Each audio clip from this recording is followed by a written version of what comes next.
C language అన్నది basic, embedded C అన్నది hardware devices లో యూజ్ చేయడానికి యూజ్ చేస్తాం.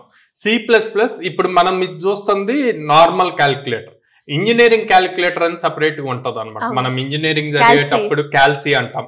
సో దానికి C++ ప్రోగ్రామింగ్ యూజ్ చేస్తారన్నమాట. సో బ్యాక్గ్రౌండ్ లో ఇది రన్ అవుతుంది. ఇదేం చేస్తుంది, మీరు ఎప్పుడైతే ఇట్లాగా 2 నెంబర్స్ సెలెక్ట్ చేసి దానికి ఆపరేషన్ కింద ఎలాగా ప్లస్ సింబల్ ఇచ్చారనుకోండి, సో ఇక్కడ మనం ముందే కోడ్ రాస్తాం. ఏమని, మనం ఏదైతే సింబల్ ఇస్తామో ఆపరేటర్ ఈక్వల్ టు ప్లస్ అంటే అప్పుడు ఈ 2 నెంబర్స్ ని యాడ్ చేయమని ఇస్తాం. అదే మైనస్ ఇచ్చామనుకోండి, అప్పుడు 2 ఫస్ట్ నెంబర్ లో నుంచి సెకండ్ నెంబర్ మైనస్ చేయమంటాం. అట్లాగే ఇంటూ ఇస్తే మల్టిప్లై చేయమంటాం, డివిజన్ ఇస్తే. సో ఈ కోడ్ అంతా ఇఫ్, ఎల్ఇఫ్, ఎల్స్ ఈ బ్లాక్స్ లో రాసి ఉంటది అనమాట. సో బ్యాక్గ్రౌండ్ లో ఈ టైప్ లో రన్ అవుతూ ఉంటది.